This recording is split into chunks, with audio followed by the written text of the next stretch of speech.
Hello, नमस्ते, प्रणाम, सलाम। Welcome to Daily Mirror. देश के जाने माने बिजनेसमैन गौतम अडानी बिहार आ रहे हैं और 28,000 करोड़ रुपए साथ मिला रहे हैं। जी हाँ, आपको ये सुनकर हैरानी होगी, लेकिन ये पूरी तरह सच है। आने वाले दिनों में गौतम अडानी पहली बार बिहार आएंगे और मिथिला क्षेत्र का दौरा करेंगे। बिहार में निवेश की बढ़ती संभावना और हाल के साथ में आए इन्वेस्टमेंट को लेकर अडानी के इस दौरे को बेहद अहम माना जा रहा है। बता दें कि गौतम अडानी की अगुवाई वाला अडानी समूह बिहार में अत्याधुनिक बिजली घर स्थापित करने के साथ सीमेंट उत्पादन क्षमता बढ़ाने, खाद्य प्रसंस्करण और लॉजिस्टिक क्षेत्र में करीब 28,000 करोड़ का निवेश करेगा, जिसको लेकर गौतम अडानी की ये पहली बिहार यात्रा होगी। अडानी एंटरप्राइजेज लिमिटेड के डायरेक्टर प्रणव अडानी ने पटना में आयोजित बिहार बिजनेस कनेक्ट में इसका ऐलान किया। गौतम अडानी के पहले बिहार दौरे को संभव बनाने में संत नगरगांव के समाजसेवी प्रदीप झा लगातार प्रयासरत हैं और गौतम अडानी ने बिहार और मिथिला आने के आमंत्रण को भी स्वीकार कर लिया है। इसको लेकर प्रदीप झा ने अडानी को मिथिला आने का निमंत्रण दिया, जिसे उन्होंने स्वीकार कर लिया। प्रदीप झा ने बताया कि अडानी बिहार की काबिलियत और संस्कृति के प्रति गहरी रुचि रखते हैं। देश की प्रगति को लेकर उनकी प्रतिबद्धता उनकी बातों और नजरिए में झलकती है। 40 मिनट की इस मुलाकात में उन्होंने बिहार में स्वास्थ्य, शिक्षा और उद्योग के विकास को लेकर अपनी सोच साझा की और इस दौरान प्रदीप झा ने अडानी को मिथिला की पहचान पाग से सम्मानित किया। उन्होंने बिहार और खासकर मिथिला में स्वास्थ्य और शिक्षा के क्षेत्र में निवेश का आग्रह किया।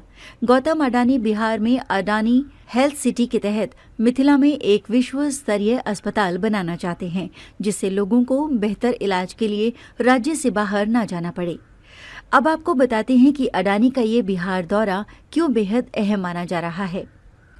दरअसल अडानी ग्रुप आक्रामक रूप से बिहार में कारोबार को आगे बढ़ाने की रणनीति पर काम कर रहे हैं। अडानी ग्रुप एक तरफ अपने मुख्य कारोबार का विस्तार कर रहा है, जबकि दूसरी तरफ उसे नए मौकों की तलाश भी है।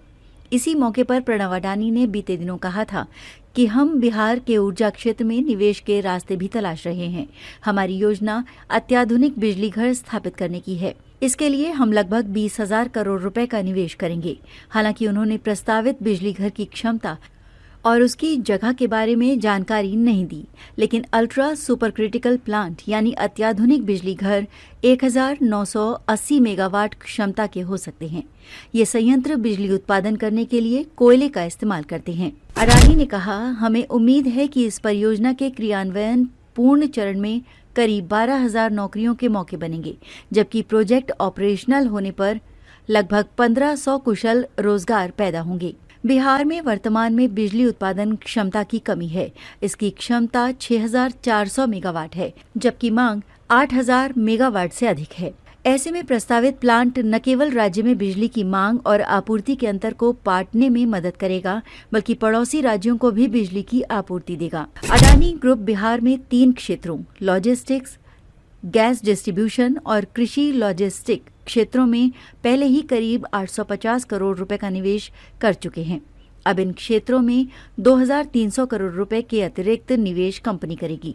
प्रणव अडानी ने एक प्रेस कॉन्फ्रेंस में कहा था कि ये निवेश हमारी वेयर हाउसिंग और रखरखाव क्षमता को बढ़ाएगा और इलेक्ट्रिक वाहन, शहरों में गैस वितरण और कंप्रेस्ड बायोगैस क्षेत्र में हमारी उपस्थिति बढ़ाएगा।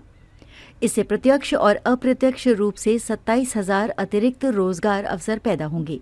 इसके अलावा अडानी समूह बिहार में गति शक्ति रेलवे टर्मिनल, आईसीडी और इंडस्ट्रियल वेयरहाउसिंग पार्क जैसी रणनीतिक बुनियादी ढांचे के विकास में भी लगभग 1,000 करोड़ रुपए का निवेश करने की योजना बना रहा है।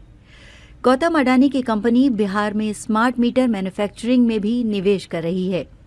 बिहार पारंपरिक बिजली मीटर से स्मार्ट मीटर की ओर बढ़ रहा है, इसलिए अडानी ग्रुप ने 5 शहरों सीवान, गोपालगंज, वैशाली, सारण और समस्तीपुर में स्मार्ट मीटर लगाने के लिए 28 लाख से ज्यादा यूनिट्स की मैन्युफैक्चरिंग और उसे लगाने को लेकर 2100 करोड़ रुपए का निवेश करने का फैसला लिया है, जिससे क्षेत्र में कम से कम 4,000 स्थानीय नौकरियों के मौके बनेंगे। प्रदीप झा से मिलने के बाद गौतम अडानी ने कहा, बिहार में मौजूद सीमेंट कारखानों को विभिन्न चरणों में 2,500 करोड़ रुपए के निवेश से 1 करोड़ टन सालाना क्षमता तक बढ़ाया जाएगा। बता दें कि अभी एक दिन पहले ही उद्योग विभाग के सचिव की अध्यक्षता में सचिवालय स्तरीय राज्य निवेश प्रोत्साहन परिषद की बैठक में सोमवार को 44.50 करोड़ रुपए के 3 निवेश प्रस्तावों को वित्तीय क्लियरेंस दिया गया। इसके अलावा ऐसे प्रस्ताव जिनमें 2 करोड़ से अधिक का निवेश होना है, वैसे 2 प्रस्तावों को स्टेज 1 क्लियरेंस दिया गया।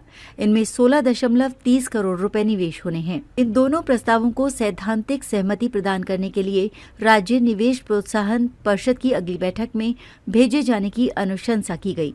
साथ ही बैठक में Messrs Arwal Agro Industries Private Limited, Messrs Alliance Care Bio Life Science Private Limited, Messrs Cure Mark Health Care Private Limited, Messrs Shiv Shakti चावल उद्योग Private Limited, Messrs Ram Ring एवं वायर नेल इंडस्ट्री सहित अन्य इकाइयों के प्रस्तावों को मंजूरी दी गई। आज के लिए बस इतना ही। अगर आपको ये वीडियो पसंद आया तो इसे लाइक करें, शेयर करें, कमेंट करें और अपने चैनल को सब्सक्राइब करना ना भूलें।